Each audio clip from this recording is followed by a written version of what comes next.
അപ്പോൾ ഓർക്കിഡേസി ഫാമിലിപ്പെട്ട റൈക്കോസ്റ്റൈലിസ് റെറ്റ്യൂസ എന്ന് scientific name ഉള്ള അണ്ണാൻതാളിയാണ് ഈ കാണുന്നത്. ഈ പേര് കേട്ടപ്പോൾ ആദ്യം ഞാൻ വിചാരിച്ചത് മരത്തിൽ കയറി നിൽക്കുന്നതുകൊണ്ടാണ് അണ്ണാൻതാളി എന്ന പേര് വന്നത് എന്നാണ്.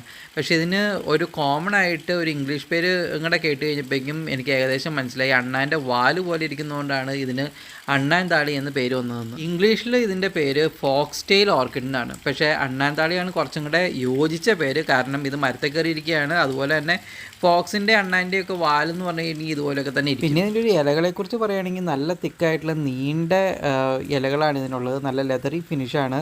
മോൾ ഭാഗം ഏകദേശം നല്ല ഡാർക്ക് ഗ്രീനും അടിഭാഗം ഏകദേശം ഒരു ലൈറ്റ് ഗ്രീനുമാണ് ഈ ഇലകൾക്കുള്ളത്.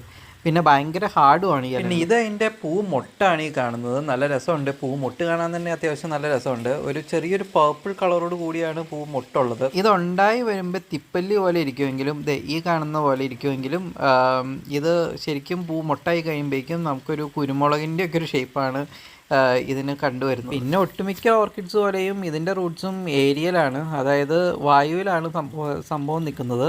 നമ്മുടെ ഗ്രൗണ്ടിലേക്ക്, അതായത് സോയിലിലേക്ക് ഇറങ്ങിയിട്ടുള്ള റൂട്ട്സ് അല്ല.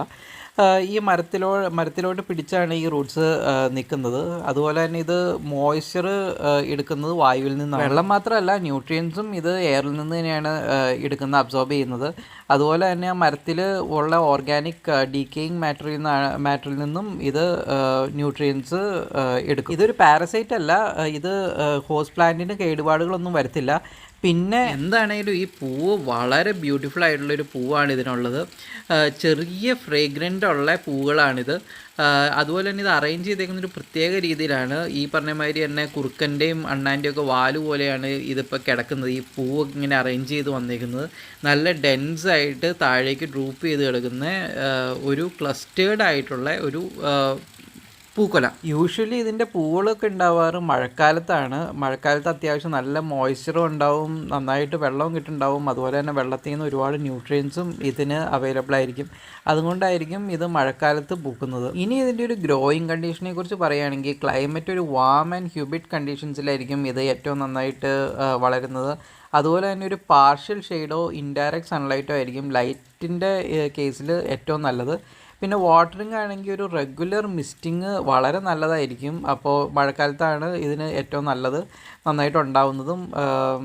പിന്നെ പ്രൊപ്പഗേഷൻ നോക്കുകയാണെങ്കിൽ സീഡ് വഴിയാണ് ഇതിൻ്റെ പ്രൊപ്പഗേഷൻ ഉള്ളത്. ഒരു എക്കോളജിക്കൽ ഇമ്പോർട്ടൻസിൻ്റെ പെർസ്പെക്റ്റീവ് പറയുകയാണെങ്കിൽ ഇത് പൊല്യൂട്ടൻസൊക്കെ അബ്സോർബ് ചെയ്ത് എയർ പ്യൂരിഫൈ ചെയ്യാൻ നല്ലൊരു പ്ലാന്റാണ്. അപ്പോൾ ഈ അണ്ണാൻതാളി എന്ന് പറഞ്ഞാൽ ഈ ചെടിയുടെ, ഈ ഒരു ഓർക്കിഡ് ചെടിയുടെ നേറ്റീവ് എന്ന് പറയുന്നത് India, Nepal, Sri Lanka, Thailand, Malaysia, Indonesia എന്നീ ഏരിയാസിലാണ്.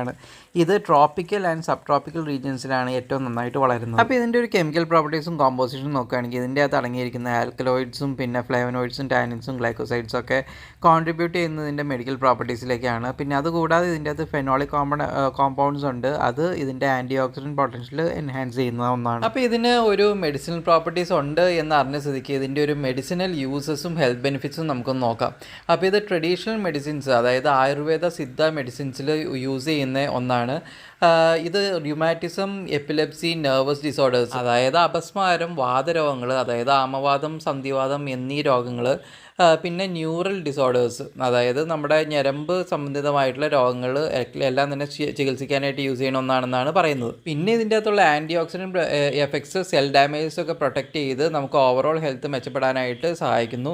ക്രോണിക് ഡിസീസസ് ഒക്കെ അവോയ്ഡ് ചെയ്യാനായിട്ട് സഹായിക്കുന്നു. പിന്നെ ഇത് റെസ്പിറേറ്ററി റിലീഫിന്, അതായത് ആസ്മ, ബ്രോങ്കൈറ്റിസ് എന്നീ രോഗങ്ങൾക്ക് ഒരു ഹെർബൽ റെമഡി ആയിട്ട് യൂസ് ചെയ്യുന്നുണ്ടെന്നും പറയുന്നുണ്ട്. പിന്നെ ഇതിനൊരു ആൻറ്റി ഇൻഫ്ലമേറ്ററി പ്രോപ്പർട്ടി ഉണ്ടെന്നാണ് നെറ്റിൽ നിന്ന് അറിയാൻ കഴിഞ്ഞത്. അതായത് ഇത് സ്വെല്ലിങ്, പെയിന് ഒക്കെ റെഡ്യൂസ് ചെയ്യും.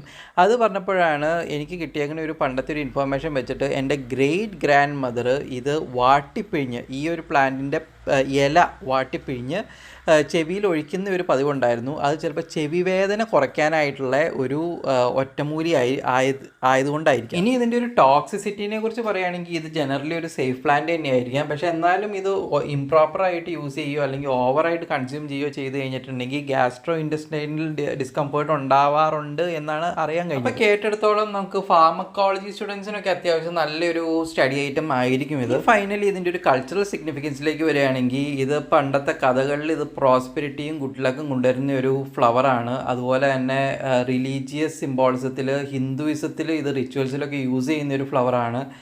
പിന്നെ ഫെസ്റ്റിവൽസിലൊക്കെ ആണെങ്കിലും ഇത് ട്രഡീഷണൽ ഫ്ലവറൽ ഡെക്കറേഷൻസിനൊക്കെ, അതായത് ഓണത്തിനൊക്കെ ഡെക്കറേഷൻസിനൊക്കെ യൂസ് ചെയ്യാറുണ്ട് എന്നാണ് പറയപ്പെടുന്നത്. വളരെ ബ്യൂട്ടിഫുൾ ആയിട്ടുള്ള, വളരെ പെക്യൂലിയർ ആയിട്ടുള്ള, നല്ല കളർഫുൾ ആയിട്ടുള്ള ഫ്ലവേഴ്സ് ഉള്ള ഈ ഓർക്കിഡ് പ്ലാന്റ് എന്തുകൊണ്ടും ഗാർഡൻസിന് നല്ലൊരു ആഡ് ഓൺ ആയിരിക്കും പല രീതിയിൽ. അതായത് ഇതിന് സ്പെഷ്യലായിട്ടൊരു സ്പേസ് വേണ്ട, കാരണം ഇതൊരു ഒരു പനയുടെയോ അല്ലെങ്കിൽ എന്തിൻ്റെ മുകളിൽ ഇത് വളർത്താവുന്ന ഒരു പ്ലാന്റ് ആണ്. പിന്നെ ഇതിൻ്റെ റൂട്ടും ലീവ്സും ഫ്ലവേഴ്സും എല്ലാം ഭയങ്കര ബ്യൂട്ടിഫുൾ ആണ്. ഇതൊരു പാരസൈറ്റ് അല്ല, അതായത് ഇതിന്റെ ഹോസ്റ്റ് പ്ലാന്റിന് വേറെ കേടുപാടുകളൊന്നും വരത്തില്ല. പിന്നെ എയർ പ്യൂരിഫൈ ചെയ്യും, മെഡിസിനൽ പ്ലാന്റ് ആണ്. അപ്പോൾ എല്ലാം കൊണ്ടും ഒരു one of the best add on ആണ് ഈ ഗാർഡനിലേക്ക്. കേരളത്തിലാണെങ്കിൽ ഇത് ഇഷ്ടംമാതിരി വളരുകയും ചെയ്യും. അപ്പോൾ ഈ വീഡിയോ ഇഷ്ടപ്പെട്ടെങ്കിൽ ലൈക്ക് ചെയ്യുക, ഷെയർ ചെയ്യുക, സബ്സ്ക്രൈബ് ചെയ്യുക, കമൻറ്റ് ചെയ്യുക.